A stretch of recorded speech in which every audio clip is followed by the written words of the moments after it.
Hello, another episode of the Milsurp World podcast. Today we have a special guest with us, Mauro Baudino. He is a firearms historian and author of 3 books.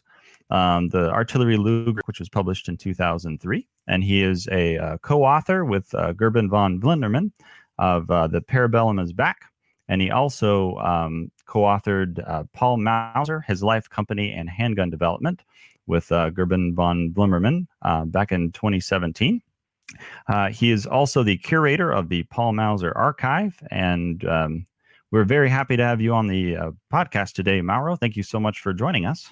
It's a pleasure, Danny. I'm happy to be with you guys and tell something about Paul Mauser and the Mauser Company. Thank you for the invitation.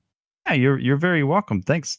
It's great to have you on. I'm a everyone kind of knows I'm a big Mauser fan, and there's a lot of Mauser fans in the United States because there's a lot of Mauser rifles and pistols in the U.S. and just naturally, my interest have sort of led me down the path of your Paul Mauser book for sale, maybe a year or so ago, and it's a really good book. I have to say, you guys did a really good job in the writing of it and the history and everything in it. It's really amazing. Yeah, thank you. So for those that don't know, you're a curator of the Paul Mauser Archive, but what exactly is the Paul Mauser Archive? Yes, so this is a good question because actually is as you can read also in our book, is the main source of our researches.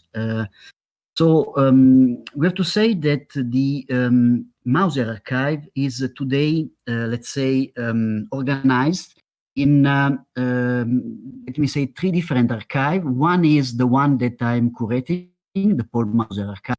Then there is also another very famous firearm historian, it is John Speed, that is also curating a big portion of the Mauser Archive. And by the way, he also wrote a book that is most probably the reference, the Mauser Archive book.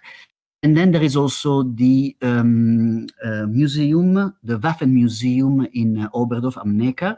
It is the original city village city in Germany where the Mauser Company was located. And let's say these 3 entities, collectors and dealing with this. From my, I'm dealing with a big amount of documents. In the book, they are mainly all described because these ones are really the source of our study and researches. So we have, for example, Paul Mauser personal diaries, telegram letter, blueprints, sales book, and really a huge amount of documentation. And this documentation has been organized in a specific archive, has been digitalized. So we don't need to really access anymore to the real document that is fragile, but we can just use the document that is on our computer.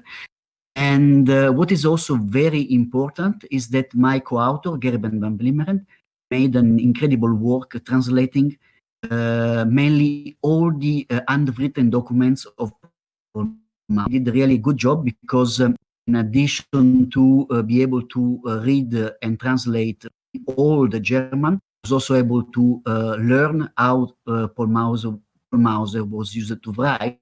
That sometimes is not easy, of course. And so this big amount of documentation is our source of study. And our Paul Mauser book is mainly referring to this documentation. Yeah, this is mainly, in short, the story of the Paul Mauser Archive. Yes.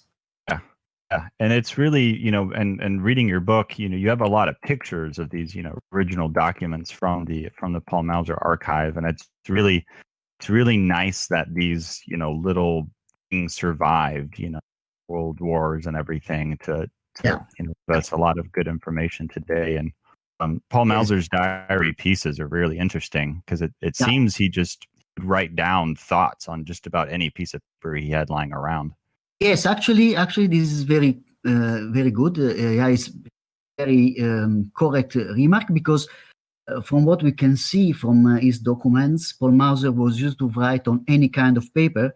Sometimes we have notes written on the back of the restaurant receipt where he was writing appointments or even technical notes and stuff like that. So was really writing all over. Sometimes was reusing even letters from other people in order to write on this letter his own notes. So it is very, very interesting. And about the diaries, they are a very important source of information because they describe Paul Mauser not only as a, inventor and firearm designer, but also as a person. So it is possible to figure out and to analyze the relationship between parents, between relatives, between enemies, and so on. So we have a complete overview about the Paul Mauser personality. Yeah. And there's a surprising amount of, as you could say, maybe like drama sort of between the Mauser family. And you do learn kind of how the role of other members of the Mauser family played in the history of the Mauser Company, which I thought was very, very interesting because Paul Mauser, he had 12 other siblings, I believe. Mm-hmm. Correct. Yes. So let me say that the relationship between the different brothers is very interesting and informative to analyze. For sure, the main relationship is between Paul Mauser and Wilhelm Mauser, because they set up the company in 1872. Just after that, they succeed with the competition for the Model 71 rifle in Germany. And the Paul and Wilhelm Mauser, they were the two last brothers, let's say. There was quite a big difference in age between Paul and Wilhelm and the other brothers and sisters. And this is also the reason why, for example, only the Paul and Wilhelm, they were part of the Mauser Company, because the others were already older and they have a different work. For example, it's interesting that Franz Mauser was actually working in USA for Remington, and all the other brothers were working in different areas. And what is interesting to highlight is that the relationship between Paul and Wilhelm was always quite difficult. So it is clear in the Paul Mauser diary that it was not easy, the cooperation between the two brothers. And when Wilhelm Mauser passed away at the age of 47 years old in 1882, Paul Mauser wrote an interesting note in his diary, saying that, of course, he was terribly sorry for the death of the brother, but it was also evident that future cooperation will not work anymore. And then if Wilhelm was not passed away, most probably cooperation between the two brothers will split and they stop cooperating. So just to highlight that the relationship between the two founders of the Mauser Company was not as good as people can think. Yeah, wow, that's really something that most people really don't understand between them. My understanding was that I heard that the Mauser brothers worked very hard. I know Paul Mauser, he would work 6 days a week for maybe 12-hour days. And I heard that Wilhelm Mauser, a lot of his health problems that he had came from working too hard, maybe overworking. Yeah, for sure, the two brothers, they had a very long working day. It was a difficulty. They work really long hours to succeed, and they split the work in this way. Mainly, Paul was the guy working in the laboratory, in the workshop, designing and building the firearm, the guns, while Wilhelm was more, because was the older one, was more involved in the management, we will say in the public relations.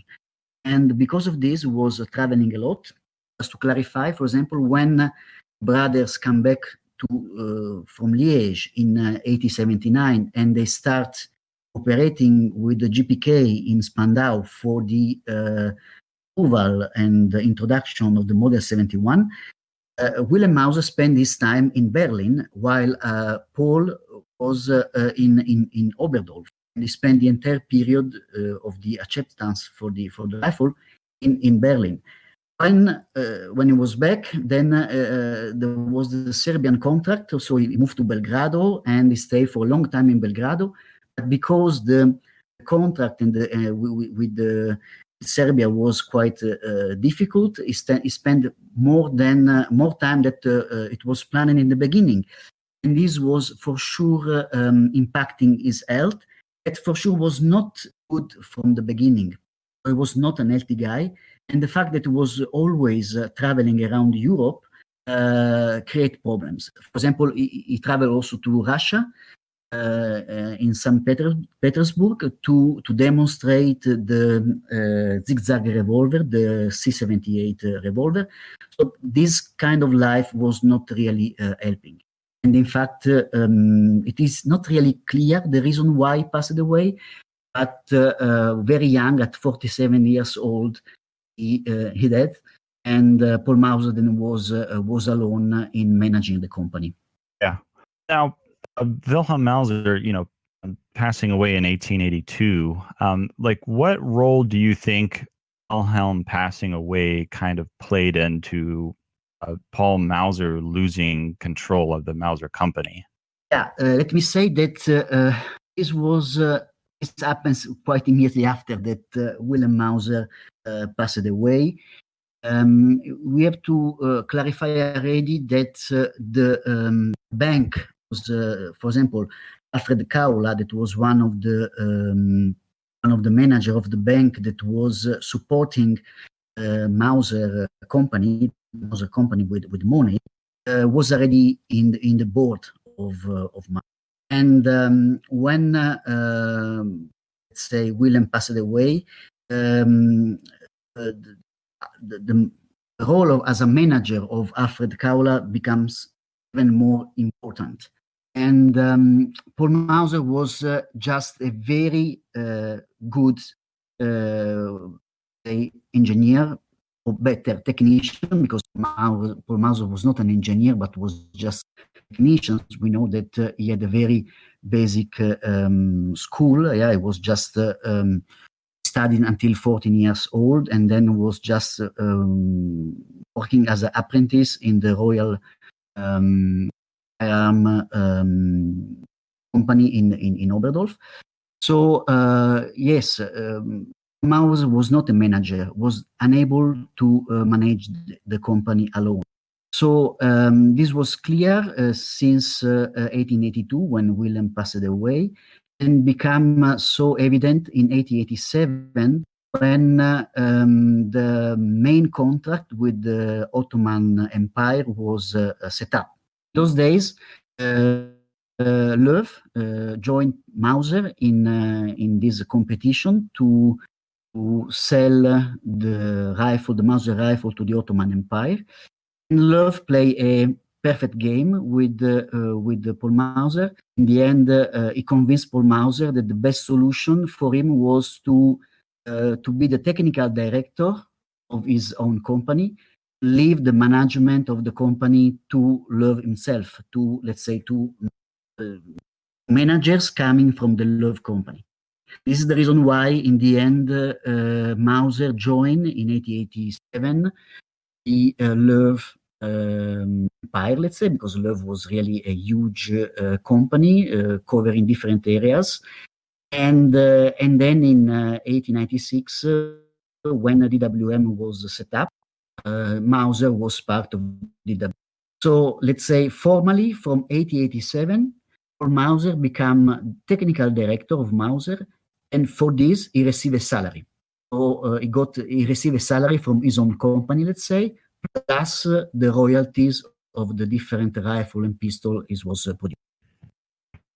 Do you think that Paul Mauser was okay with that arrangement? Do you think he was was fine with just focusing on the technical aspect of firearms and just kind of left the managing to Lova or whoever else. Do you think he was okay with that? No, it was not okay, and it is really clear in his diaries and documents.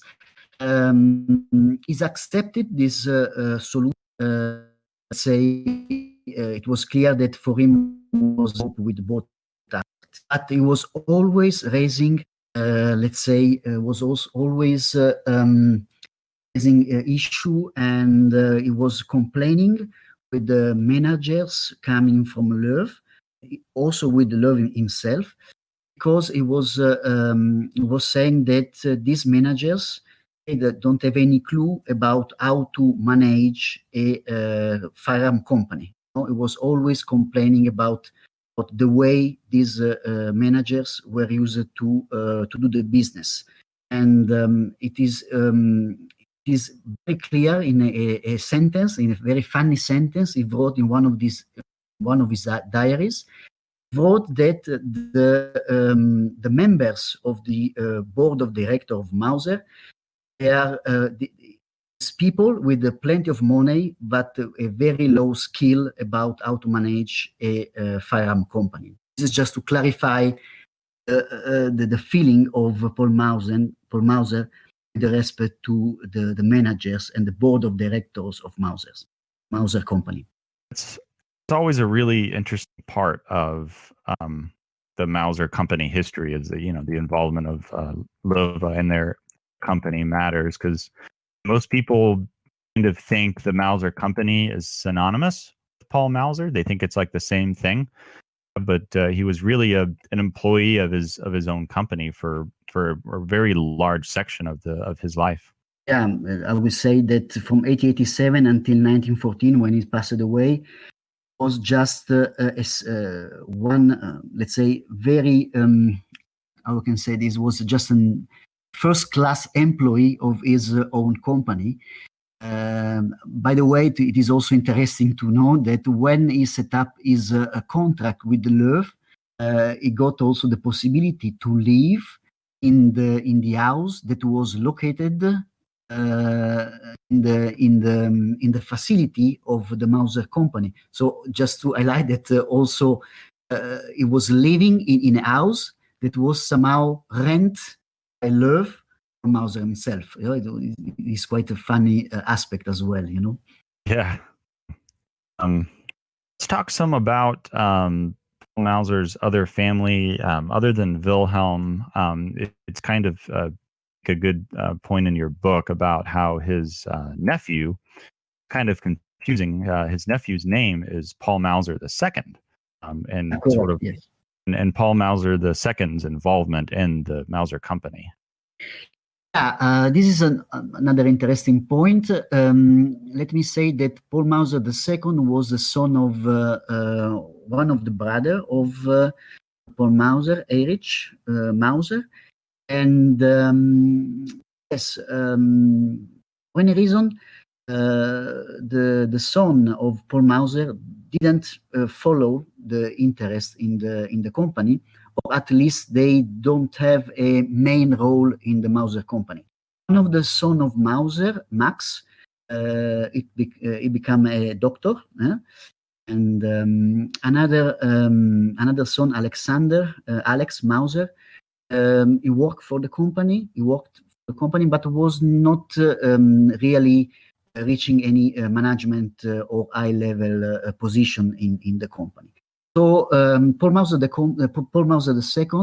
was really the person that succeed to Paul Mauser after 1914. And there is one aspect that is very crucial to properly understand the Mauser family regards with the new generation, let's say the son of Paul and Wilhelm. When Wilhelm passed away in 1882, Paul Mauser became economically responsible of the widow of Wilhelm Mauser, as well as the kids of Wilhelm, and in particular of Alphonse Mauser. And in the beginning, most probably, Paul Mauser thought that Wilhelm Mauser, his nephew, the son of Wilhelm, become the new generation of leading the Mauser Company. But something very strange happens between the two men, Paul and Alphonse. In fact, Alphonse was somehow convinced that his uncle Paul was reducing the importance of Willem in the design of the rifle Model 71. And this specific aspect create huge problems and big litigation, and also there was a necessity to have a sort of court case to decide that actually Paul Mauser was giving to his brother Willem the role in the design of the Model 70. Despite this, Willem decided to leave Oberdorf, to move from the city of Oberdorf, to stop any relationship with the Mauser Company that Paul and Willem set up, and he established his own company in a different city in Kohl, in Germany. And starting from this period, the Mauser family split in two different branches. One is the one from Paul Mauser, and the other one is the one from Wilhelm Mauser. And they stay, let me say, forever split in two.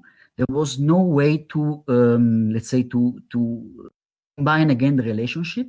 And this problem with the relationship between Paul and Wilhelm for the Model 71 continue with the son of Paul and also with the son of Alphonse, and was a main issue that, let's say, split into the Mauser family. There was no way to recover this situation. Yeah, some pretty interesting aspects going on behind the scenes of the Mauser family. It's almost, you could almost see a television show, you know, of the Paul Mauser family drama and the firearms aspect, and I'd watch the show. I think it'd be really interesting. We try to clarify all this in the book, you know. So I guess that when one person complete reading the book about Paul Mauser, he has a complete idea about all these aspects. Because, you know, as you mentioned, there are lots of collectors, lots of Mauser enthusiasts. They know maybe all about a rifle or a pistol. They don't know much information about the founders of the company. So with this book, I guess it's possible to have a complete overview about the Mauser Company and also the life of Paul, Wilhelm, and the Mauser family. Yeah, and the book does a fantastic job of explaining that. Let's see, going back to the Mauser Archive itself, I think we touched on a little bit of the history of the Mauser Archive. If you want to talk some more about that, maybe just maybe some of the people think that the Mauser Archive was destroyed by the French, but what's the real sort of history behind the Mauser Archive? Yes. Okay. Let me say that for sure, Mauser archives, or better in general, the Mauser documentation, was for sure partially destroyed after First World War and also the Second. But this was not really impacting too much amount of information available in the archive. In fact, 1955, when the new Mauser, the post-Second World War Mauser, was set up again, August Weiss, that was, let's say, one of the most historical person working for Mauser, because he was the lead engineer for small arms production, starting from 1930, when the Parabellum production was moved from Berlin to Oberdorf.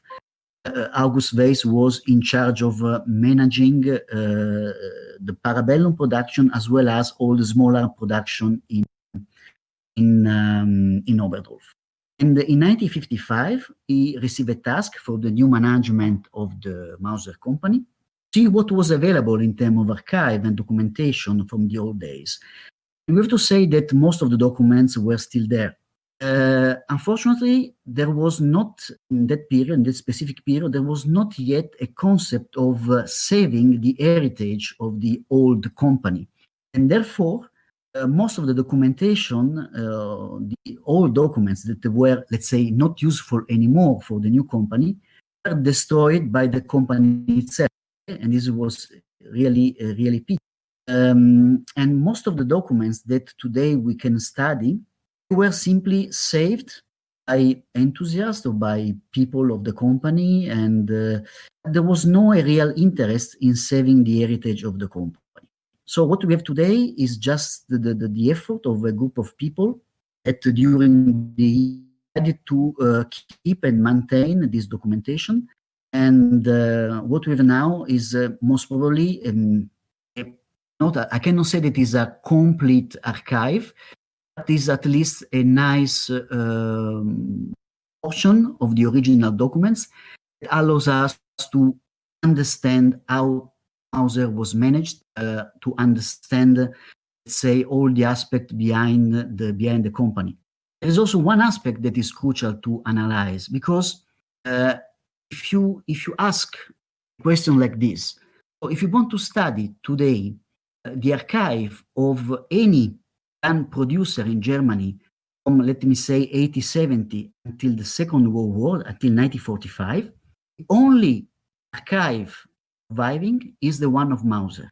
Love archive is gone, DWM archive is gone. So the Paul Mauser archive, and in general the Mauser archive that, as I mentioned before, are managed by different bodies, collector and public museum, stuff like that, is the unique archive that can tell us how a gun company in this period from 1870 up to 1945 was managed in Germany. So Paul Mauser archive has a additional value, not only for the Mauser company, but in general to understand how the Love company and the DWM company were also managed. We have to estimate, or we have to think that because Mauser was part of this group, for Love group and then DWM group, you can imagine that the way this company was managed is very similar to the way Love and the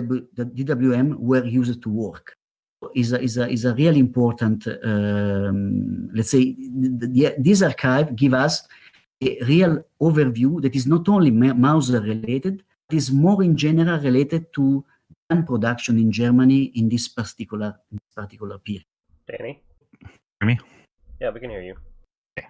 Has the Mauser Archive maybe found any documents in like the recent, like maybe last 10 years or so that didn't know existed before then, or maybe something that was assumed to be lost and was rediscovered? Yeah, there is one aspect that is very interesting that we also highlight in the book. Is sometimes we face what we call today fake news or legend, and this is something that is there is one that is very cool about the genesis of the Mauser C96 pistol. C96 pistol is most probably the most icon pistol Mauser designed. And the story is that this pistol was designed by the brother Federle, and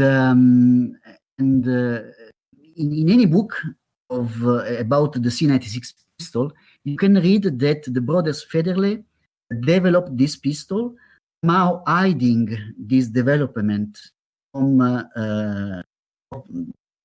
Paul Mauser. So Paul Mauser was not aware about this development. And when Paul Mauser discovered that the Federle brothers that were employees of Mauser developed this pistol, he was for sure unhappy, but he decided to patent the pistol and to produce the pistol. Yeah, this one is one of the sort of legend that there is around the C96 pistol. Now what happened, what we discover in our documents is something different, and is really well explained in the book. So what happened is that, first of all, it is impossible that the brothers Federle developed a pistol without that Paul Mauser was informed. It's because Fidel Federle and Paul Mauser, they were good friends, and they were also somehow relatives, because Fidel Federle got married with the nephew, with the daughter of one of the let's say relative of the Paul Mauser wife. So it was impossible for Fidel Federle to not inform Paul Mauser about the development of a gun, and there was not real reason to do this, because they were collaborating every day in the workshop. There was no reason for Federle to hide this development. Real history behind this is different, and we discovered this while doing our researches.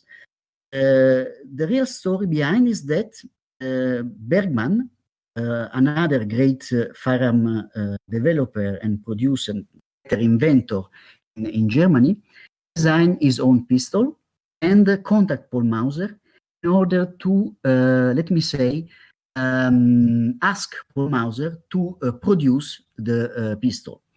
And for a long time, this, let's say, sort of contract or agreement was up, and Bergman traveled several times to Oberdorf in order to transfer the competence he had in the semi-automatic pistol production, and also in the ballistics and in the production of ammunition, to the Mauser Company, that, on the contrary, was a little bit delayed in the market for the semi-automatic pistol. And so Bergman did a sort of transfer of competence to Mauser, and in this particular situation, Paul played a little bit nasty game, because in fact decided to, while Bergman was transferring this competence, Mauser decided to develop his own semi-automatic pistol, and he gave to the Federle brothers a task to produce this pistol. Let's say, while Bergman was transferring information to Mauser in order to design his own pistol, Mauser decided to set up his own, the design of his own pistol. This was done in a secret way with respect to Bergman. So the legend was then created in such a way, because when finally Paul Mauser told Bergman, "Hey, Mr. Moore, in producing your pistol, because we want to produce our pistol," this story about the secret development of the Federle brothers was created in order to mitigate the position of Paul Mauser with respect to Bergman, and this nasty game he played with Bergman. This one is a nice story. It still survives up to now, and that we finally make this clear. So the brothers Federle were formally tasked by Paul Mauser to develop in secret the pistol, and this was a way, I repeat, to let's say reduce the involvement of Paul Mauser in the production of the pistol, with respect to the role of Bergman, that was actually in the same time transferring knowledge about how to produce semi-automatic pistols. This one is a very interesting story. Yeah, wow. So if I understand, hang on, Danny. If I understand, he invented the story to cover himself so that it wouldn't look like he was stealing from Bergman. Correct. This is a good way to summarize my point. Exactly. You have to imagine in which difficult position Paul Mauser was sitting, because from one side, Bergman was with the hope of a final production of his pistol, was transferring his information about the semi-automatic pistol he developed to Mauser. And at the same time, Mauser asked brothers Federle develop pistol themselves. And at a certain point, Mauser was in a very difficult situation, And therefore, the best way to exit from this situation was to say, hey, Mr. Bergman, I'm very sorry, but I was not aware about the production of this pistol from my collaborators. Now it's done. So I will push this pistol, and I don't want to produce anymore your pistol. You see in which difficult situation Paul Mauser was in that period. Yes. Yeah. Wow. Wasn't there a lawsuit between Bergman and Mauser over the C96? And this is very very nice information. In fact, there is a letter that let's say a letter that Mr. Bergman wrote Alphonse Mauser. Again, he wrote to Alphonse Mauser just to highlight the fact that, because, you know, we discussed already that the relationship between Alphonse Mauser and Paul Mauser was not a good relationship because of the story about the Model 71. Wilhelm Mauser was, let me say, against Mauser. Wilhelm Mauser was a good ally for Bergman in order to write to him a letter where Bergman stressed the fact that he had a very bad experience with Paul. And in this letter, mainly explain or let understand why he didn't push too hard this situation, because Paul Mauser in that period was already a very famous maker in Germany. And while Bergman was just an inventor that was searching for somebody that was producing his pistol. And let's say if he starts fighting against Paul Mauser, side effect could be even, let's say, worse, and simply accepting the situation and try to find out another company that can produce his pistol. The point? I get you're saying is that he was stuck because if he fought Mauser, Mauser was so popular and famous that he wouldn't have anybody else that would want to make stuff for him. Sure, yeah. This is mainly, there was a risk that at this point, because, you know, Paul Mauser was already a very famous worldwide inventor, while Bergman was just not inventor, sorry, was just a worldwide producer of a gun and leader of a company. While Bergman was just a person that was, you know, knocking to different doors in order to find somebody that was producing his gun. So this can create some negative side effect to Bergman's research of a company.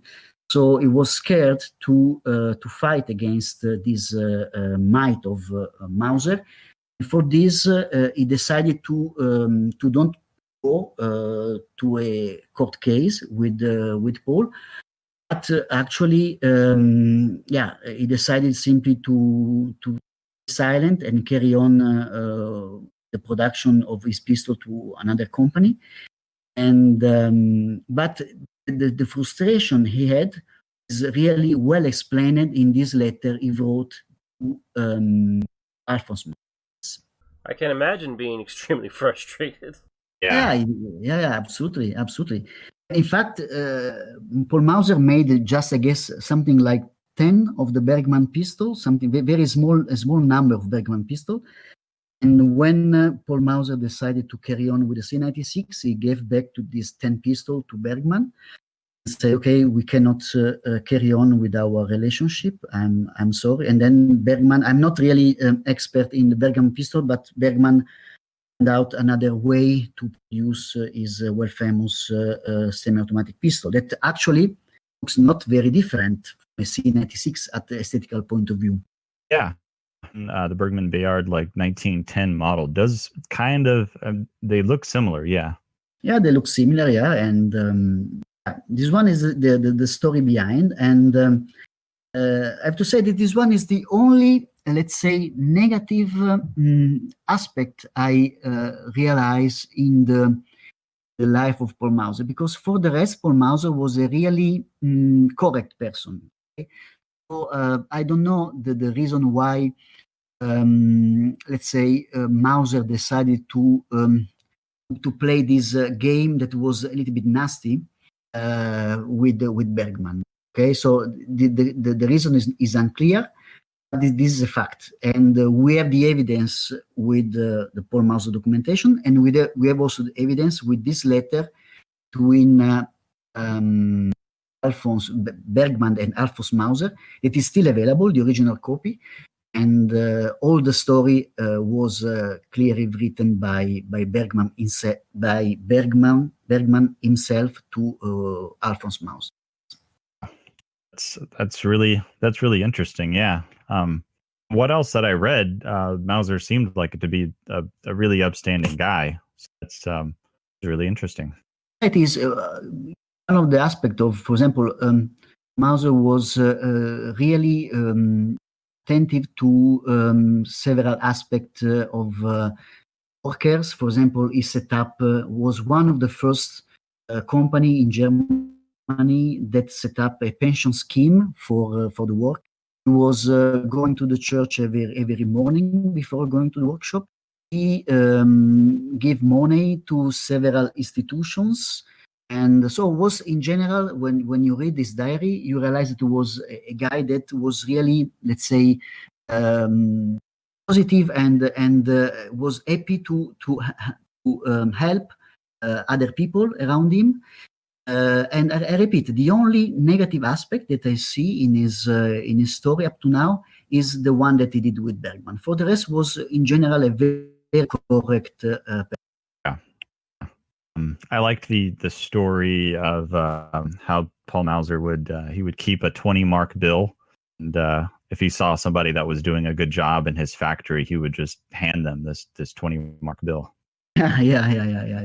This one again is another evidence of his way to work. Yeah, you have to imagine that Paul Mauser was really spending his entire life in his workshop.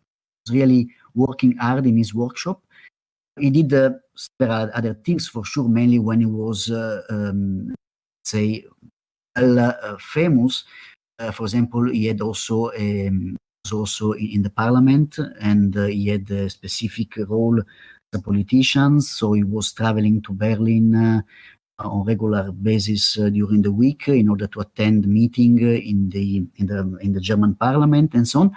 Despite this, he was always really attentive to what happened in his workshop, and until the last day of his life, was really working in designing firearms, in setting up contract, and so on.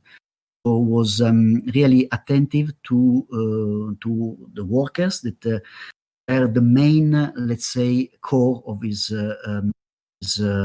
company. And in fact, in some documents, he stressed, for example, that in those days, based upon the contract were active in the company, the number of employees can change dramatically, because when there was a contract, the company reached a maximum number of employees, and then these guys were left home when there was no contract anymore. And Paul Mauser was always fighting, keep a certain level of workers available in order to keep the skill and the knowledge in the company, in order to be able, when a new contract will arrive, to have all the knowledge to start immediately to produce properly the gun. Yeah, that's a kind of interesting aspect of firearms development and production, was that Mauser work was contract based, so specific countries would hire Mauser or Lova, whoever, to make guns. And yeah, to a lot of the workers, it was almost like contract work. Like they would come on to produce this, certain firearm for a certain country, and once that was done, there was no kind of additional money. And that is, and it's very skilled labor. I think that we take that for granted, and today, in the age of CNC machining and everything, that a lot of this was done by hand. A great deal of skill to produce. So it was definitely important to try to keep some of these skilled employees, on staff. Yes, in fact, he had a very core group of people that was the senior master, the master gun maker. And these people was always there, was always available in the company. And these core people was in charge of then, let's say, transferring the competence to the new guy that reached be for a certain period, and then they back to another job for a while, and then they come back when a new contract was available. It was this sort of ping pong. And sure, this was something typical of several companies. Paul Mauser was very attentive and spent time and energy to have this group of people well trained, keep the let's say the skill of the company alive. Yeah. You know if any workers went like between the factories, like, or did workers maybe go from like the Mauser factory to the Lova or like the DWM factory as work contracts came about? Yeah, there's one person that did something like this. It's actually Georg Luger. This is the story between Georg Luger is very famous. He was the designer of the Luger pistol, you know. Say everybody, Mauser, Luger, and Borchardt. Yeah, these one are the three main. Let's say also Bergman, of course, but when you think about three weapon designer in the period, beginning of 1900, you think about Mauser, Luger, and Borchardt. Yeah, and there's this interesting story about Georg Luger and Paul Mauser, because when Georg Luger first time joined DWM, better Loewe company, because Luger joined the Loewe Group in 1892, or 4 years before the DWM was set up, because DWM was set up in 1886. So Loewe, Luger joined Loewe, and as a first job Luger got from Loewe was working with Mauser in Oberndorf.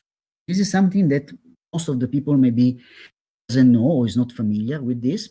This because in those days, Paul Mauser was competing with Mannlicher or try to selling to the Italian forces, to the Italian army, Mauser, the Mauser rifle.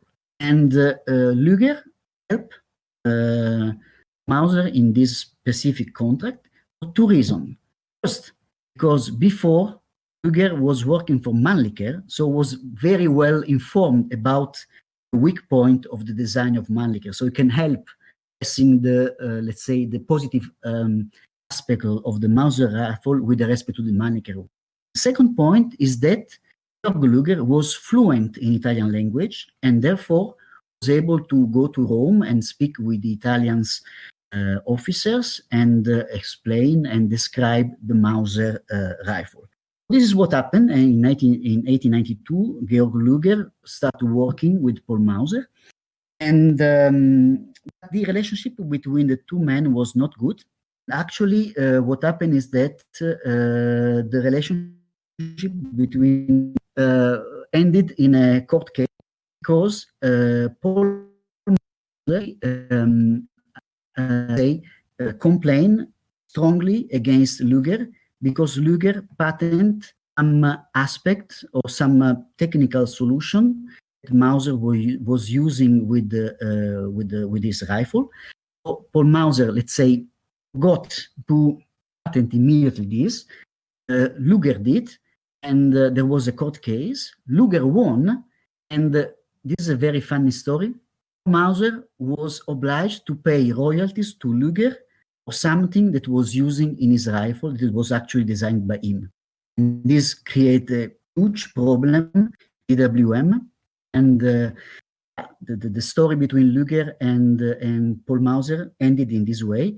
And then, of course, Luger came back to DWM in Berlin, and they worked together for a long time, yeah, because Mauser was working in Oberndorf, Luger in Berlin, both under the Loewe management. The two men were not really, say, friends anymore. Yeah, found that really interesting in your book, where you know went over that relationship with Luger, and I couldn't believe that the German court system sided with Luger on that, the thing that he patented. Actually, the details are all described in the book. Now I cannot remind by heart all these legal aspects that help Luger in succeeding in this court case. It was something related to the fact that was patenting this technical solution. It was actually the third lug, the bolt action, the third lug solution and the bolt action. This was done for rifles that were exported, if I remember properly, in UK. Then there was very, let's say, clever to play with this, and in the end, won the court case. Despite this solution was really already in use in different design Paul Mauser did in Oberdorf, and and Mauser was so unhappy, so angry about this situation.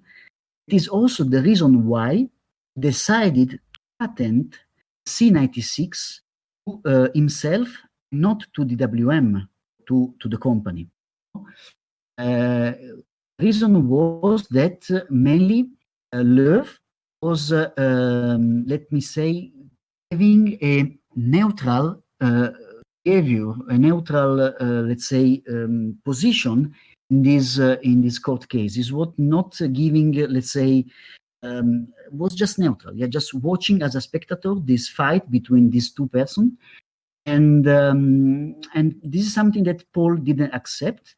In fact, there is a nice document where is explained the reason why he decided to patent the C96 as a in his name instead of in the company name or in the DWM name, mainly because of Luger. Because he say, why I have to let's say patent my pistol, the pistol that I've designed to the company, while you are accepting that one of your employee is stealing to me my design and is actually patenting this in his name. So because Luger does this and you accept this, I will do the same with the C96, and I patent to myself, and the C96 will be only produced in Oberdorf. This is why there is no a DWM, let's say C96, or because Mauser decided to patent in his name and to produce only in, say, Oberdorf. There was no incomes DWM about the production of the C96. Yeah, was really interesting.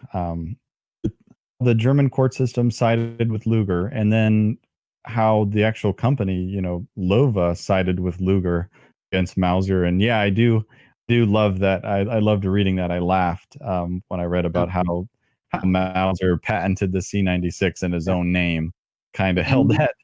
Correct, yeah. And this is also interesting because you have to think that because you have to imagine that when Georg Luger started working on improvement of the Borchardt pistol, and then to submit the Borchardt, the Luger pistol, German forces for the acceptance in 1904, 1908, and so on, C96 was already, let's say, passing several tests with the German forces, and it is evident that at that point, for DWM, because Paul Mauser say, no, you will never get my pistol, DWM decided to push Luger and Borchardt to develop an internal competitor, because the Luger and the C96 were internal competitors, because both belong to DWM, you see. But because Mauser decided to not cooperate with DWM, Luger was tasked to produce and to make perfect the Borchardt. And maybe if Paul Mauser was not patenting and was not so strict with the C96 production, maybe the story of the C96 and the Luger as a final, say, firearm solution for the German army could be different. You see my point? Yes, yeah, definitely. It's so interesting how just even that little relationship could play in the military, the German military adopting the Luger, and what could have been maybe if DWM or Lova was able to produce the C96. And for sure, because for me this is explain a lot, because imagine that if there was only the C96, if the C96 was not a Mauser production, was like for the rifle, DWM production as well. So DWM can have money producing the C96. Imagine if there was a combined effort from DWM and Mauser push the C96 as a service pistol, yeah? There was no need for spending time and energy to develop a Luger, for example. So this really, for me, there is really a strong relationship between the fact that Paul Mauser say no to DWM, the fact that DWM decided, okay, let's create an internal competitor, so Luger, in order to compete with 96 internally and see which one is going to win. But for sure, because this restriction of Paul Mauser, DWM was really pushing the Luger solution, because with the Luger, it can have money, while with the C96, it cannot. So this is quite interesting. Yeah, probably the Luger was around the time frame was probably the biggest competitor to the C96, or at least in Germany.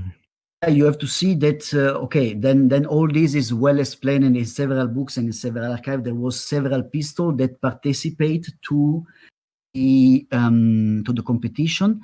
And also Mauser was pushing different solutions. Initially started with the C96, then the last pistol that he submit for testing to the GPK in order to try really to stop with this P08 was the model C0608, that is nowadays very rare pistol, because it was only produced a few numbers in a few specimens, mainly for let's say competing against the Luger pistol. But all tentatives that Paul Mauser tried to stop the success of the Luger pistol failed. Yeah, and therefore we know now that for sure the story is that Luger was able to succeed with this pistol, while the C96 was just used partially by the forces. Yeah, I didn't realize there was so much backstabbing and fighting between the different famous people of this era. I didn't even realize they had much interaction with each other. No, this is actually true. And this is one of the aspects that I like more when I do my study here, because you see aspects and the relationship between the people that you don't see or you don't read in other books, because they cannot access only to the original document. They don't see this situation. So, but sure, it is very, very interesting. The relationship between all these German gun maker, Mauser, Bergman, Luger, Borchardt, yeah, they work all together more or less in the same period, and they had different story and different fight. You are right. Like Paul Mauser had with his family as well, with Alphonse, his brother, and stuff like that. So this is something that is one of the aspects that I like more in working with the archive. Because when you just look at the final result, so at the firearm, all this story behind, you don't see it, is hidden. Yeah, you just see the manufacture, the gun itself. But what I like more, at least because I'm my historian aspect, is really the story behind and the relationship between all these people that was working in the same period, was fighting or collaborating and so on. This is something that I find very, very interesting. Yes, it is. It sounds like I'm just, pushing your book, but your book is really, really good. It's explaining a lot of the backstory behind this. I actually do have a question that I don't think Danny prepared you for, if that's okay. Because I didn't realize that these people all interacted so much with each other, and I'm a big fan of Mannlicher. And did Mauser, obviously he was the competitor. Did he express opinions on him as a competitor? This is an interesting story as well, because it's also covered in the book. I don't know if you, Danny, already read the part where I describe sort of call this is sort of oh, I don't have the word with me. Let me think 1 second. The cartel. Okay. The cartel between companies. Okay, let me explain this. At a certain point, DWM, Mauser, Mannlicher, and also FN, you know, the Fabrique Nationale in Herstal, that was set up to produce rifle model 89 that won the competition in Belgium. So this FN company was established and then become part of the, let's say, LERV DWM empire as well. What happened at a certain point is that these companies decided to create a cartel in order to reduce competition among them. And then they split among them the different countries. So, just to give to you an example, if Mauser was competing in Turkey, Mannlicher did not compete against Mauser. If Mauser win, Mauser will pay some money to Mannlicher because Mannlicher did not compete in Turkey. See what was set up? I see. Oh, yeah. So to reduce the competition between themselves, they would just pay like a bonus if they won the contract. Correct. So they set up a cartel. Nowadays, this kind of cartel, I guess, are forbidden, yeah, because nowadays the competition is free, let's say, yeah. They decided in those days to set up this cartel. So this cartel is well described in the book. You can see really this the description of the different countries are named in this document, in order to say, okay, this country is mine, this country is yours, and if you compete for this country and you win, then you paid me this amount of money because you have not competed, and so on. In the end, this cartel was not successful at all, because it was so complicated to set up, so complicated to manage, so complicated to maintain in terms of different calculation you have to do, that, yeah, in the end it was on the paper, but I doubt it was really then properly set up and really used. But the document itself is in the book, and you can read it, and you can figure out the way this company were used to work in. That's Wow. really interesting. It's really interesting. Yeah. Absolutely.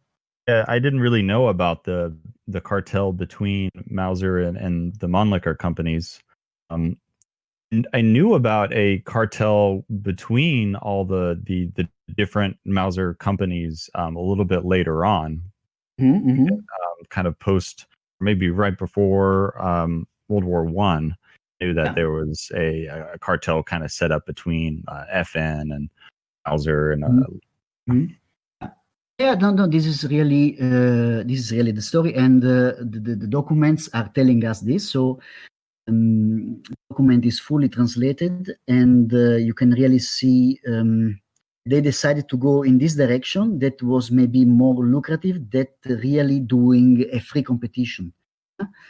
So this is what they did, and this cartel was established for quite a long time, and this explains lots of things, yeah, because you can see that maybe Mauser was winning in a country simply because there was a minimum, let's say, competition from other big companies and vice versa. So it is very, very interesting. Very interesting. Yeah. This kind of goes along with one of the questions that I was going to ask you here is, to you personally, what was one of the most exciting things that you found out in your research about the Mauser Company? There are for sure several, and let me say, every time I go through these books, I find something, and I'm happy about new finds and whatever. There are so many documents that still need to be analyzed. That for sure I will find new things and something that make me very, very happy. Sure, the story about the C96 that we already discussed before was something that was really interesting and make me really happy, because the story about the fact that two main collaborators of Paul Mauser were hiding the development of a pistol, so strange. And when you read the fact that Peter Federle and Paul Mauser spend 10 hours, 12 hours a day working together in the workshop, you cannot imagine that Federle go back home and start working in the pistol, hiding this to his good friend Paul. So it was so strange. And when I found out real history, or this sort of fake news set up with Bergman, was something for sure that made me very, very happy. And there are several aspects that for sure, for example, every time in the sale book, you find information about presentation gun that Mauser produces and present to different important people of the period, king, emperors, or different personalities. This is something that makes me also happy, because these guns are today in big collection, in big museum, and I find, for example, historical documents that justify or that explain when this pistol was done, the cost, and so on. There are so many aspects that make me happy in my study. Let's say that because most probably the most interesting one, at least for the gun production, was this discovery about the C96.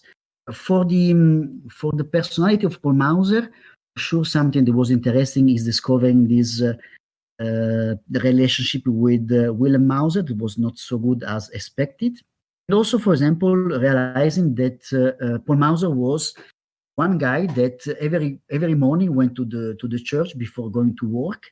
And even in one of his diary, he wrote that his best day in his life one when he was received by the Pope in Rome for a private audience with the Pope.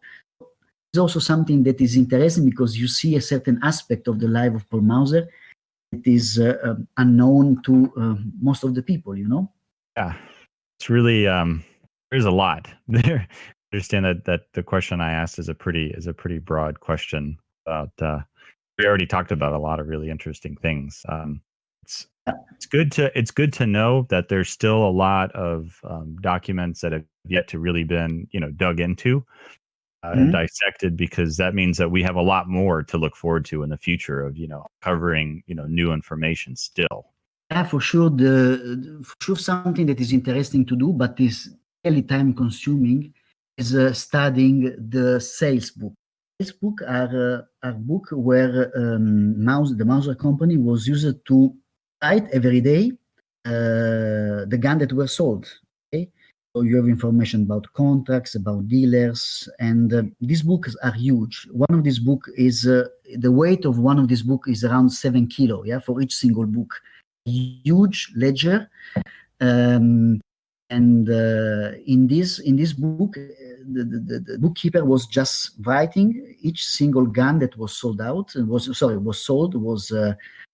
shipped to a dealer or to a nation. And every time you read one of these page, you get lots of information. Yeah, it's a neat part of history. I think a lot of people when they think about history or Mauser history or anything like that, they sort of think of it as being like it's already done. We already know everything we're going to know because it happened so long ago. But it really is an ongoing process.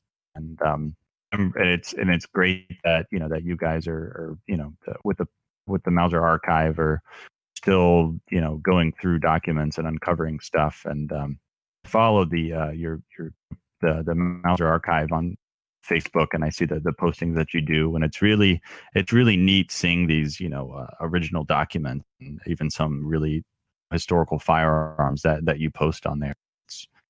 It's really nice to see. Yeah, this is something that I like because you can have different approach. Personally, I belong to the kind of people that want to share information, that want to keep for himself information. So I found something interesting. Usually I've read an article, or if there is a material for a book, I've read a book and sharing this information. And just to tell you,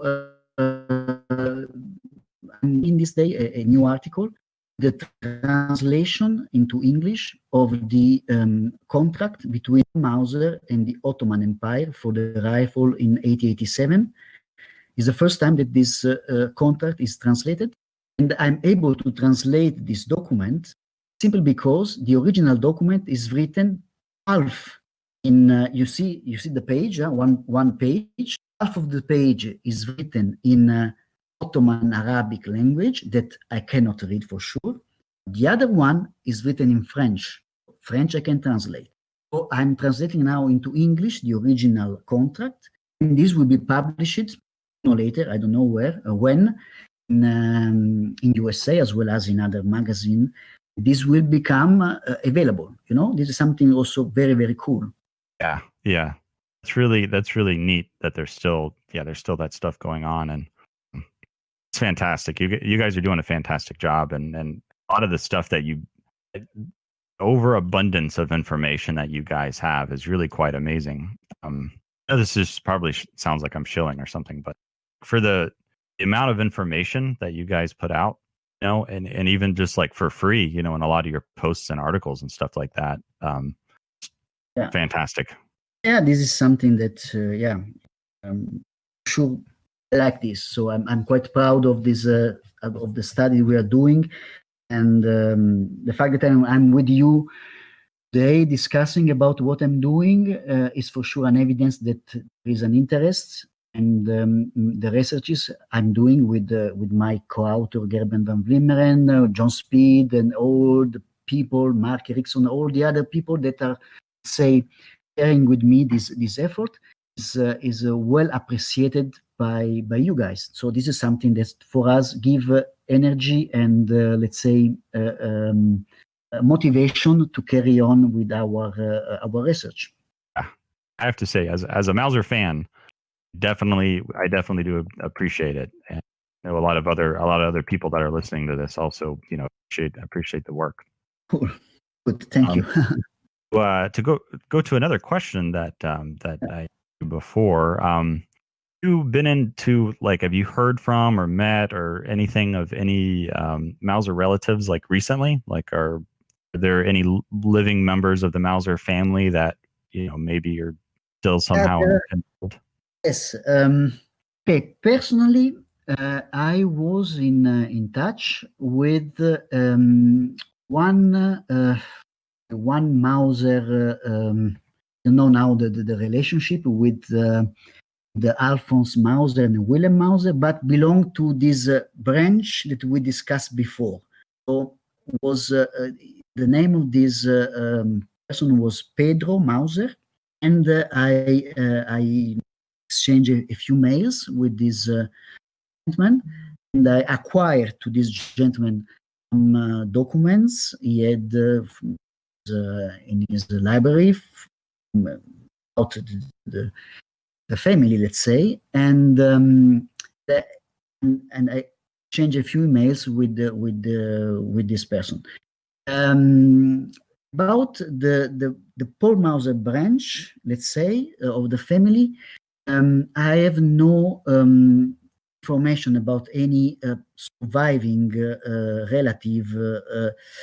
If I remember properly by heart, the last, let's say, son of Paul Mauser, Alex Mauser, passed away in 1960. And I'm not aware about, or at least maybe they are, but they never contact me, or they never try to ask information about our researches. So the only person that I contacted was this Pedro Mauser that belonged to the Alpha Mauser part of the. Okay. I just sort of assumed with so many relatives and many children and everything that there'd be at least a few out there maybe.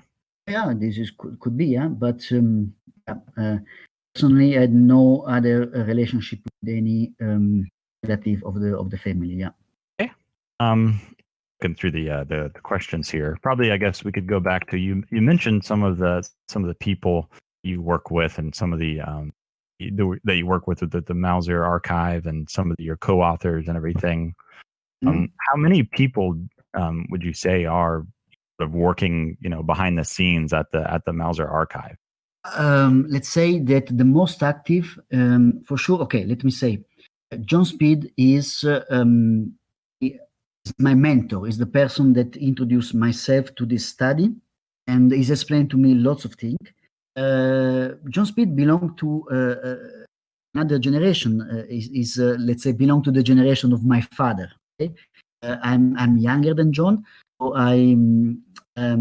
because of this, I'm more active than John in the social media, for example. Okay? But for sure, John Speed is one of the most, let's say, competent, or maybe even the most competent person dealing with this kind of document.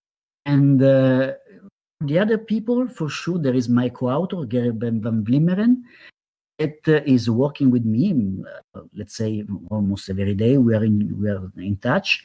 And he has this ability to be able to translate and to understand the Paul Mauser handwriting notes. And this helped a lot, yeah, because he did an incredible work translating each single page of the Paul Mauser diaries. And it's an incredible work, yeah, something very, very cool. And we have another person that is Mark Eriksson that is helping us, for example, for the video or for any, let's say, activity that is media related. Is the guy behind us that help us a lot. Then we have a group of people in Oberdorf because we set up a sort of a club, let's say, of Mauser enthusiasts. Every year we meet in Oberdorf, usually in July. And we spend time between enthusiasts, let's say, and these people are mainly former workers of Mauser, and they are, let's say, the good people to speak about Mauser. Of course, I'm speaking about the post-Second World War Mauser, the Mauser that was set up the end of 50s, and for example, the Mauser that reintroduced Parabellum and the HSC in the 70s with Interarms. And so these people is also helping a lot us, yeah, because they can access, or sometimes I'm asking something, they can go to the museum or they can go to the archive and find out information and so on. So, but let's say there is not too many people behind us. Yeah, I guess the real key word about this is passion. Yeah, we have a great passion. We like what we do, and we invest each single minute of our spare time to study this kind of documents. Yeah, I think there's definitely a lot of passion with the firearms collecting and learning the information, everything. My wife would probably explain it for me as an addiction or an obsession. I just constantly love reading stuff. Speaking of John Speed, I have his book as well on the Mauser Archive. That's a really good book as well. Yes. This book is also great. But for sure, what John knows is much more than what is written in his book. What is also interesting, but is difficult to explain when you are not dealing with these documents, is the relationship between the different documents archives. So there are cross-link between documents, and you have to know about it. So reading these documents written more than 100 years ago in Germany in a different period, at the beginning of the mass production of firearms and stuff like that, is something that requires certain skill. And John Speed for sure spent a lot of time to understand how all these documents are relating each other, and let's say the relationship with all these documents for me was really important. That I spend days. I was visiting and still visiting John Speed quite often, and every time I go there, I just learn lots of. Yeah, there is a lot to learn in this in the military surplus world. In Mauser for sure, there is still lots of things to do and to discover. This, yeah. which is great, because like you said before, not a whole lot of other firearms companies and designers and stuff are there still the documents available to read and understand and translate. So it's a great thing that collectively that still have access to this knowledge and information. Oh, this, for example, one thing. Back to one question that you asked me before, what is the aspect that one of the aspects that you like more in the job you've done up to now? That for sure is one of the aspect that more that I like more is the fact that I was able to, let's say, base entire development of a gun, in this particular case, the pistol model 1910, yeah, from the beginning to the end. So this is very cool and very interesting to discover the different steps, internal steps, Mauser set up to produce a gun, from the initial drawings up to the production. All single step is described, and this is something that is really cool, because as you mentioned, it's explaining the way of working of Mauser, but we can be quite sure that is the way of working also of DWM, Earth, and most probably also of the early FN. It was nothing more than applying the rules that Mauser was, let's say, following the production of the rifle. So, see, it's so important because though we have only one archive that survived, we can have an idea about the procedure and the process the company set up in order to produce a gun. Which there is definitely a lot of information just behind something that seems so small, something that most people wouldn't really assume. But for example, if you ask yourself the question, for example, in which way it was estimated the cost of a pistol or a rifle in Mauser? As a simple question like this, without documents, you cannot answer this question. My point? Yeah, exactly. There was one document that I saw. I think it was in John Speed's Mauser Archive book that this original is a picture of an original document that had the a K98K, all the cost, the K98K and the different parts and the stock and everything. Right. Which is just, nobody would ever know that unless it's survived. Yeah. Without documents, you cannot even start imagining or dreaming how it was done. Yeah. If you look also in the Paul Mauser book, you will see that we are presenting, for example, what in Mauser we call the cost evaluation book for each year. For example, each year they produce cost evaluation book. There was the cost calculation in order to set up the cost for this specific year. And you will see the different aspects that were taken into account in order to evaluate the cost. What is crucial in these documents is that the name of each single worker, engineer, or whatever employee was working for this specific gun in this specific year is named the salary, because the salary was part of the cost calculation. And in this way, for example, which different year, the team of people that was working, for example, like I mentioned before, for the pistol line 1910. You see what Federle was doing, what Nickel was doing, was Seidel, the father of Alex Seidel, father was also working in Mauser. And so you can really know the name of the people behind the gun. Not only this, but also in which facility the gun was produced. There were several Mauser facilities in Oberdorf, at least 3. And you know in which one was produced a specific gun. This one is really unique. It's really something that gives to you great insight about the way of using process and procedure to produce a gun in Mauser. Yeah.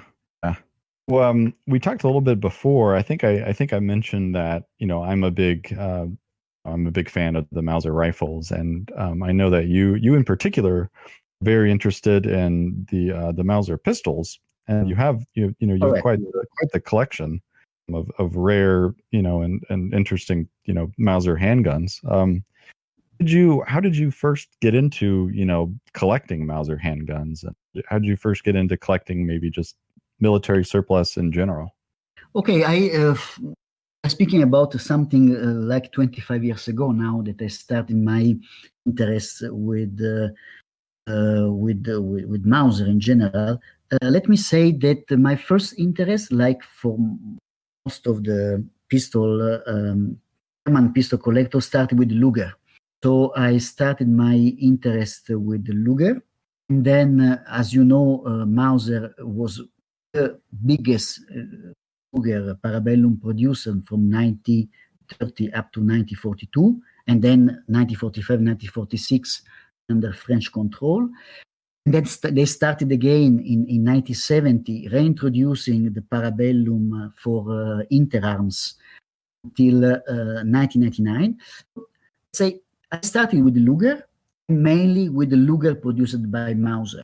And in our researches, we had the big chance to meet a person that, let's say, changed a little bit our approach to the study of Mauser.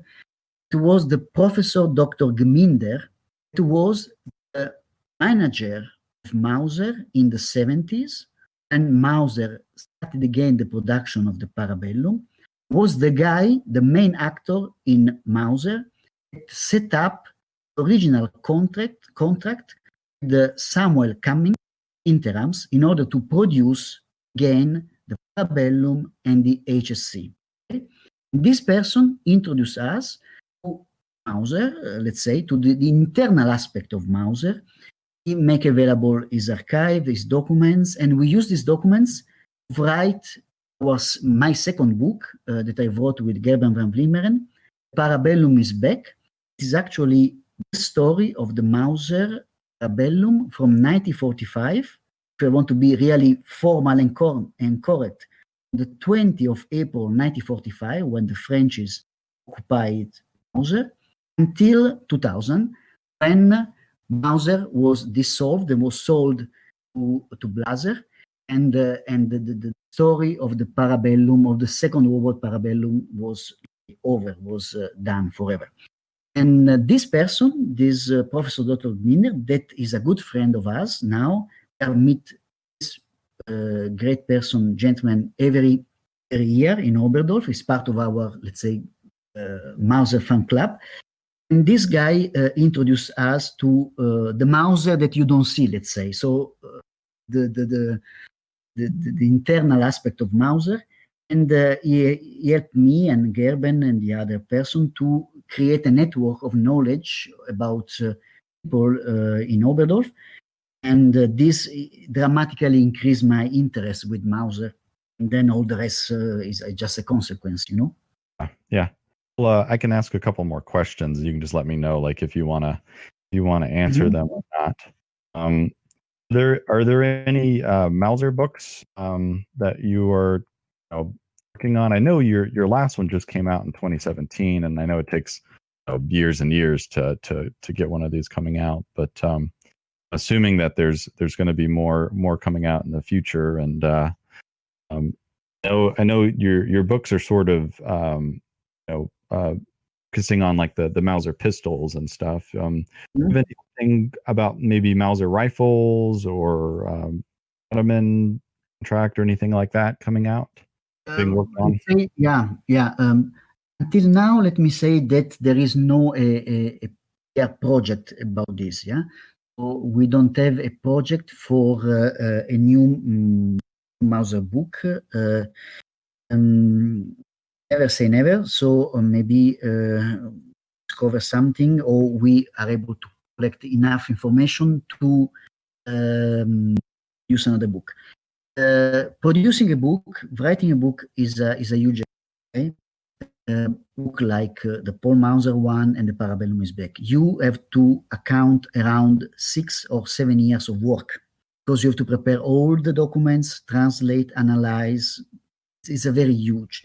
And you need to have a great motivation to start once more a project like this, because you start now and you know that you will finish in 6-7 years, big amount of time, you know. And but okay, we'll see what happens. If for sure we found something that is interesting, why not? We can produce a new book. So far, I am more interested to writing articles, because the article is again something that is challenging, because when you write an article, you want to write, at least for me, writing an article means writing something that is unpublished. Okay? Like for example, now is Ottoman contract. It's the first time that this is possible. Okay, but again, for producing this article is months of work, because you have to translate the contract. You have to put other historical information around, picture and stuff like that. So also writing an article can take months usually. Okay. So for now, I'm dealing with articles, but I cannot, let me say, I cannot exclude in the future that a book will be again available. There is no plan so far. To know, yeah. And I understand that just, saying, writing a book or whatever, it's very, very easy thing to say. And that, especially with a book that has the amount of detail and information in it as, like your Mauser books, I know that's is definitely a long undertaking and years of work and research. So, did you say something? No, I'm just listening to what you say. Yeah, no. If you were to have a favorite Mauser firearm, say if you could only own like one Mauser firearm, what would you own? Like, what would you pick out of everything that's your favorite? Yeah, I have a dream that I guess will stay as a dream, yeah, because Mauser pistol, they are reaching incredible cost nowadays. I mean, for the rare model, yeah. There is one model that is really inspiring me, is the C0608 pistol. I don't know if you are familiar with this pistol. Yeah. And pistol is fantastic to me. But we're speaking about 15-20 pistol available in the world, and it is very difficult to find. And when they are available, for example, now there is one available in USA in auction, is the number 17, if I remember correctly, from the Paul Renier collection. But yeah, this pistol reach nowadays incredible cost. Yeah. I've actually seen that one on for sale. I think it was like $50,000 or something incredible. Easily 50,000. Yeah, this one is more or less the range. This kind of pistols, and yeah, this pistol is interesting because of the design, because of the it was really the last tentative of Paul Mauser to compete with against the P08. The Luger pistol, and Mauser was really frustrated by the fact that it was not considered, what was really not winning the competition. And I like also the idea in general that Paul Mauser was simply is maybe not the correct word to use, but was mainly moving his expertise from rifle to pistols. And actually, this pistol is a scaled down model of the mechanism used for the C06 rifle. Yeah, and therefore it's really fascinating design, and but again, the cost is so high that I can only see picture of this guy. Yeah, that's a really interesting one. One of my favorites, one of my favorite Mauser designed firearms is the one designed during World War II, the Gewehr 41M, which is very interesting because it's a bolt action automatic rifle sort of design. It's an automatic rifle that has a bolt handle that sticks out that you could work it just like a bolt action, and that's another really weird, just kind of random Mauser design. Yeah. I mean, there are for some lots of interesting guns. Personally, it's this difficult to have a complete overview of the entire design in Mauser from the beginning up to the end of Second World War. Mainly, if you want to consider rifle and pistol, you have to have an incredible, huge knowledge to really analyze in detail all these kind of guns. Personally, I in the last years I'm focusing myself on, of course, the early design of, and really the period that covered the life of Paul Mauser from 80, let's say from 80s. Norris Mauser rifle are from 1862, 1863 until 1914. I'm really focusing in this one, and believe me, there is already in this in life, the Paul Mauser life in 70 years, a lot of things to discover and to study. Yeah, there really is. There is a lot. One of the time frames that kind of interests me a lot with the Mauser company is kind of the very end, the short post-war period of the Mauser company. A lot of times I think of it as sort of like the death of the old Mauser company, or at least maybe the transformation of the Mauser company. You could probably argue that after Paul Mauser died, maybe that the Mauser company became something else. But yeah, the French occupation and using the factory is. For example, the story of the French occupation of Mauser is really well detailed in my Parabellum is Back book, because it's not only about Parabellum, but when we start analyzing the French occupation of Mauser from the 20th of April 1945 until let's say the second half of 46, when then they stopped producing guns in Mauser. If you are interested in this period, you should find lots of information in this book, because it's a very limited period. We are speaking about less than 2 years, but we have detailed lots of information. Those days, I was really doing researches in French archives, and I found lots of unpublished information about the production in Oberdorf, but also the production in France, because, as you most probably know, at a certain point, the Russians complain against the French, saying that, okay, you cannot use Third Reich companies to produce gun in Germany. This is against the Allied, let's say, agreement. The French did, they simply move entire, let's say, tooling, also the staff in France, different arsenal. They continue the production. And what you find also in this book is the production of Parabellum, production of P38, and so on, and also rifle in France, using spare parts coming from Oberdorf. This one is also interesting part of my researches I have done for this book. Oh, that's neat. I had no idea that all of that information was in your Parabellum book. Wow. Yeah, because with the fact that the Parabellum was assembled again in Mauser from May, June 45, because they start producing around 1 month, 40 days after they occupy Oberdorf. and Mauser. So there is a continuation in the production document of Mauser. You see that they stopped the production in March, April. There was the occupation, yeah. But already end of April, beginning of May, production started again, and the P08 was again used from the tons of spare part they have available over there.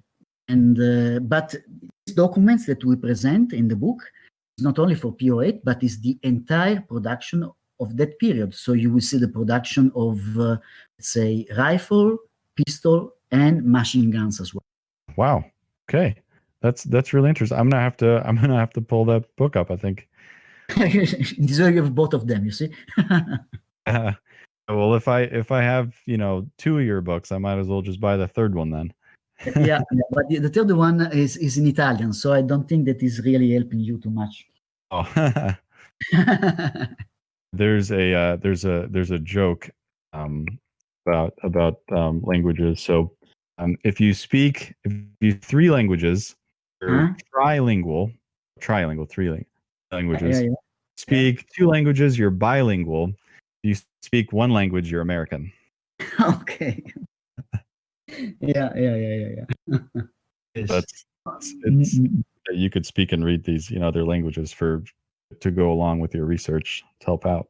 Yeah. This is something. Yeah. My big concern is that my German is not good, we say, but because I'm working always in cooperation with my good friend Gerben, I solved this problem because Gerben is mainly working with the translation and stuff like that. Yeah, so we share the effort. Yeah, he's mainly translating the documents, and I put all the documents together and I create the overall picture of what is going on.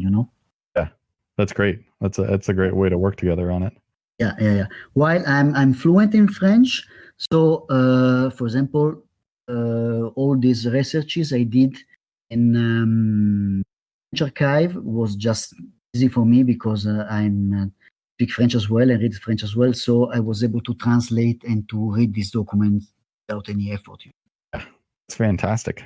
It's really great. Yeah. Getting to a point where I'm starting to run into a lot of documentation and stuff in other languages for various firearms that I'm trying to cover, and it is language barrier is a real thing. Yeah, it is. Yeah. And as I've said, I'm a huge fan of Mannlicher, and the issue for me is that I don't speak German, so I cannot read much about him. Yeah, I understand. Yeah.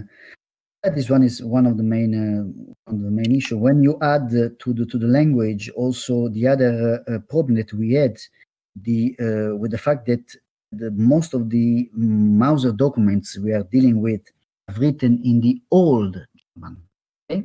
And when they are written in the old German, is that current Germans cannot read the old German, or they cannot. They have difficulties in reading the old German. You have to imagine the great effort Gerben did in order to translate from the old German to the new German, and from the new German to English. And this was. Oh, sorry, I'm just going to say, we've had Othais from CN Arsenal on here too, and he said the other issue is, especially with firearms and technical people like Paul Mauser, is that they write very technically, and it's very boring. So you have to dig through to find interesting stuff because they're not writers, they're technical people. So it's sometimes very difficult just because it's so boring to read it, to get through to the interesting stuff.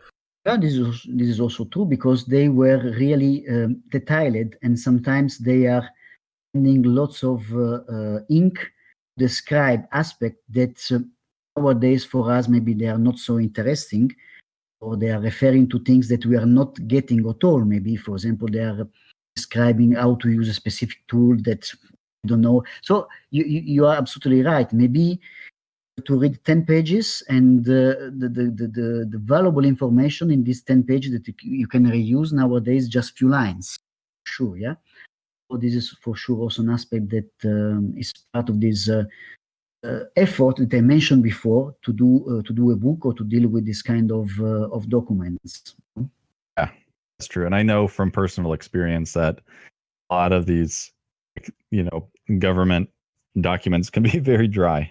Yeah. So it's great work that you guys do. Like you say, even just translating from what looks like German is really old German. So it's perfect to translate something twice, maybe even 3 times. Yeah. And there's also funny aspect. For example, you know that Mauser was seriously injured by when was testing one of his self-loading rifle, and because of this, he lost one eye, and also his hand was seriously damaged by this. And you can realize this in his handwriting.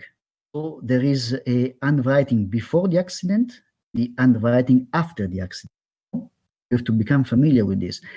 And another thing that is very interesting is that, for example, Paul Mauser was used to write on the train. Yeah, when he was traveling from, for example, Oberdorf to Berlin. When he was writing on the train, was really difficult. And it was even difficult to read from himself. So sometimes he was rewriting the entire page, the next page. See what I'm saying? And what happens is that my colleague spend hours try to figure out, to translate a page written on a train with a horrible calligraphy, and turn the page and read the other page is nothing more than the previous page written properly. Oh. You see? So you spend one day translating one page that was horrible written when traveling on the train, and then arriving in the hotel, he wrote down properly in the next page, and then one day later you start with the second page and you realize that it's actually same page like before, but you can translate in half of time because it's written calligraphy that is better, you see? Yeah, wow. You have to run into that multiple times too. Oh. Somebody rewriting stuff. Speaking of Paul Mauser's accident, that section of the book, I was reading it and I read it aloud to my wife, and about how he just thought he was fine and he just went home and didn't seek medical treatment. It was just probably like, oh, I'll be fine. I read that to my wife and she's like, that's such a guy thing to do, such a man thing. Just be like, oh, I'm fine. It must have been bad. Like the damage must have been bad. Yeah, true. I just thought that was pretty funny. Yeah, for sure. He had a serious problem. This accident, by the way, changed totally his perspective about safety.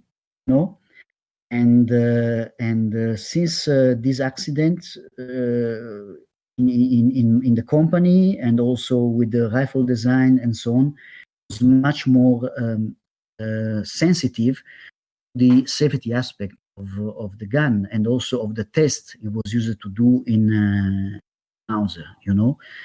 So there was lots of let's say positive side effects after that this accident happens. And Paul Mauser spent a few days, even weeks, if I remember properly, with this horrible pain for the eye, hoping that was recovering without any problem. Actually, was his son Max that visited him and decided to go to a specialist. And then from there, he was the suggestion was to remove the eye. There was no way to save the eye, and if he keep the eye like this, there was a risk for the entire life because was just not good at all. It was just getting worse and worse. Yeah, probably of an infection and stuff too before antibiotics. Wow, there's so much to every little story with Mauser. It's very interesting. You do a good job of making a lot of it entertaining in your book, because I read quite a bit of it to my wife.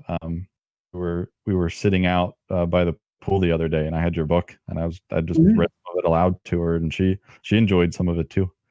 Okay, good, Good. very good. This is something that I told you, as I told you before, is one of the aspects that I like more. So, let's say describing at the same time the gun design and the private life of Paul Mauser. This combination, the two things, is somehow unique, and I guess that most of the people can appreciate this. Yeah, true. I don't want to take up too much more of your time. If you need to go, we can wrap this up. Because my local time here is 7:40, so I guess that done enough for today. If you wish, I'm always available if you want to do something more later on. But I do believe that we touch enough point. I'm quite happy about all the topics that we analyze for sure. Yeah, it's been fantastic. Would definitely like to have you on the show again in the future. That I'll have to come up with some more questions. Maybe I'll get some questions maybe from some fans or listeners on what they want to ask. And thank you so much for coming on. You have a wealth of information that just the average collector or shooter wouldn't really know. So it's been really fantastic having you on. I'm happy, and as I told you before, I'm so happy when I can share my information and my knowledge. So feel free to contact me anytime if there is any question about Mauser, Paul Mauser, and so on. I'm always available and happy to share and participate to this kind of activity or event. Thanks so much. And to the listeners, if you are interested in the Paul Mauser Archive or anything related to that, you can Google the Paul Mauser Archive. You can find your website. Also, you're on Facebook, so you can just search for that. Yes, on Facebook. I have to be honest. I'm much more active nowadays. Facebook page, and with Facebook is much easier than with the website. So I have to be honest. The website is less up to date than the Facebook page. So you find more in the Facebook page. It's also much easier to interact with me, just asking something or to It is much more dynamic than through a standard web page. So I suggest that if people want to reach me or want to follow me, to use the Facebook page. Yeah. And you also have a YouTube channel. It's Paul Mauser Archive on YouTube, and you have some really, really good videos on there. So that's also some a wealth of knowledge for anyone to check out. This one, as I told you, is mainly Mark Erickson that is behind this, and is the guy that is familiar with video and stuff like that. For sure, we are not producing videos on regular basis, only when there is something that I think is interesting to, let's say, propose or to share as a video. We are not like other people that is producing video on regular basis, but when happens, you will find information on the Facebook page, and then you can see the video for sure. Yeah. Be great. Yeah, I'm subscribed to the channel, so I'll be looking forward to seeing future content. Absolutely. So, guys, thank you so much for your interview and for your time. So, please feel free to contact in the future for other interview. I'm always available. Okay. Okay, sounds so good. Yeah, thank you so much. Yes, thank you very much. So welcome.